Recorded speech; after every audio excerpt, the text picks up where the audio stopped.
नमस्ते। राधे राधे के साथ आज का वीडियो आरंभ करते हैं। मैं इससे पहले कई वीडियो सावन के महीने के लिए आप लोगों को जितना हो सके मेरा ज्ञान वो मैं आप लोगों को दी हूँ।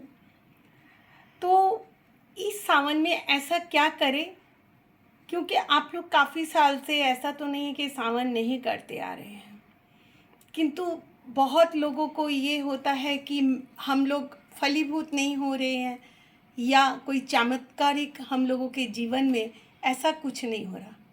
तो देखिए, जैसे वास्तु के मैंने कुछ टिप्स आप लोगों को दिए हैं, तो पूजा के भी कुछ नियम होते हैं। इससे पहले वीडियोस में मैंने कौन सा आसन, कैसे वस्त्र, कैसे नियम, विधि, मैंने बहुत कुछ विस्तार से आप लोगों को बताया है।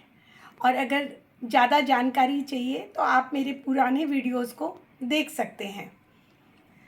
फिर भी मैं दोबारा जितना मुझे याद आ रहा है मैं थोड़ा बहुत आप लोगों को बता दे रही हूँ कि श्रावण मास का महीना क्या होता है। श्रवण मतलब भगवान का ध्यान, आत्मज्ञान। सबसे पहले जब आप ध्यान करेंगे, आत्मज्ञान का होना बहुत ज़रूरी है। दूसरी बात है, आप लोग रुद्राभिषेक करवाते हैं, कोई किसी भी, जिसको जैसी इच्छा आप लोग पूजा कर सकते हैं। किंतु जो माता पार्वती ने आराधना किया था सावन के महीने में, शिव जी उनको जन्मांतर के लिए मिले, 7 जन्मों तक। शिव एक ऐसे देवता है जो पूरा पारिवारिक है, परिवार को लेके चलते हैं। शिव की पूजा देखिए, उनके परिवार का गणेश जी, कार्तिकेय, लक्ष्मी, सरस्वती, सबकी पूजा होती है एक के बाद, आप लोग भी करते हैं। तो शिव परिवार अपने आप में, विष्णु भगवान जब नर रूप में, मानव शरीर में जब अवतारित हुए राम जी के रूप में, तो भी उन्होंने शिव की आराधना करी।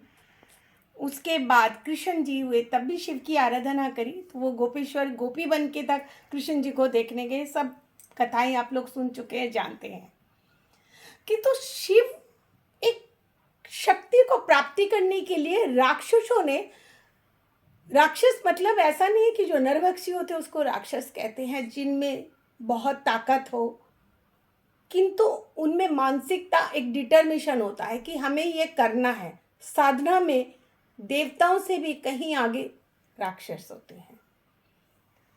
एक प्रवृत्ति का नाम है, एक शक्ति का नाम है। हम लोग राक्षस बोलने से ही आप लोग डर जाते, जाने वो ऐसा करते हैं, प्रवृत्ति ऐसा नहीं है। राक्षस कुल में जन्म तो शिव का भी हुआ था। आप लोगों ने अगर ये कहानी सुनी हुई है कि जब अमृत मंथन हो रहा था, समुद्र मंथन हो रहा था, तो अमृत भी निकला तो विष भी निकला।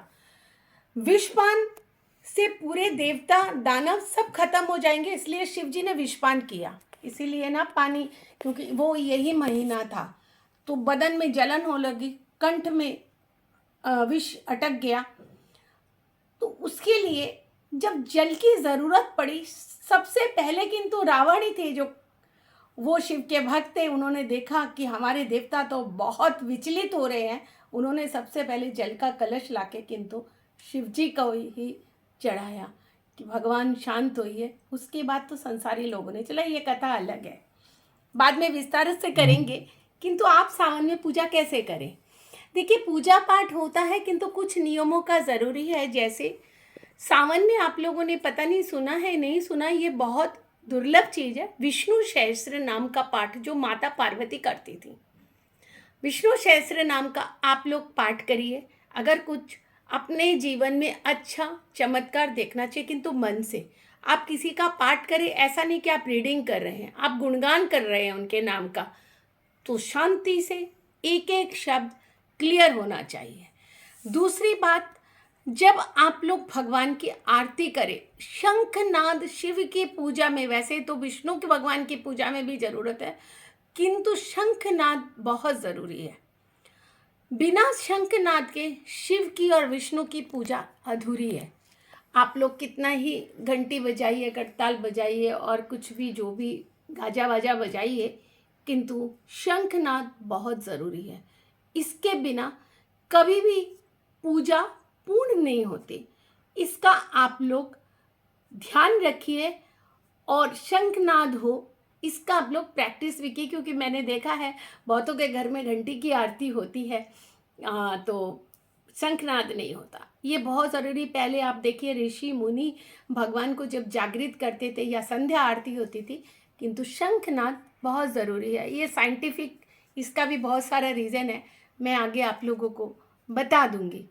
किंतु अगर आप लोग बहुत ज़्यादा फलीभूत होना चाहते हैं तो मंदार पुष्प सदा पूजित है। तो आप भगवान को लाल मंदार के पुष्प, उसको जवा फूल भी बोलते हैं, जैसे बेलपत्र, दूध और पानी तो है ही, आप लोग जितना हो सके 108 बार अभिमंत्रित करिए पंचाक्षर ओम नमो शिवाय करके 108 बार जलाभिषेक करिए। उसके बाद मंदार पुष्प और गुड़ का भोग लगाइए। लाल आसन या पीला आसन से भगवान को पूजिए। देखिए, अगर मैंने जैसे बोला आप लोग अगर कोशिश करेंगे तो मुझे लगता है इस सावन में आपकी मनो इच्छा ज़रूर पूर्ण होगी। और एक बात है कि पहले भी बोला है कि जब भी आप लोग पूजा करें, महिलाओं से, लड़कियों से ये निवेदन है कि आप लोग खुले बालों में पूजा ना करें, इससे दोष लगता है। क्योंकि हम लोग कभी भी चंडी बन के महाशक्ति की आराधना नहीं कर सकते। माँ काली के देखना बाल खुले रहते हैं, जब आदमी उग्र रूप में होता है तो बाल खुले रहते हैं। तो बालों में आप कुछ भी बांध कर या बालों में चाहे एक रबड़ भी लगाकर आप लोग पूजा कीजिए। तो मेरा ये जो मैंने जो भी तथ्य दिया है, इसका अभी आप लोग अगर सही तरह से, जिस तरह से मैंने समझाया, इससे पहले मैंने दीपक के बारे में बताया है कि कैसे दिया जला के रखना है, तो मुझे लगता है कि आप लोगों को बहुत ज़्यादा निजी जीवन में सुख, शांति, और जो व्यक्ति इस समय चाहते हैं कि मुझे सिद्धि मिले, भगवान मिले, भगवान की कृपा, भगवान मिले मतलब भगवान की कृपा दृष्टि मिले, उनके लिए मैं चाहूँगी मेरे वीडियोस को आप लोग पूरा देखें, शेयर करें, सब्सक्राइब करें। इसी के साथ ही नमस्ते।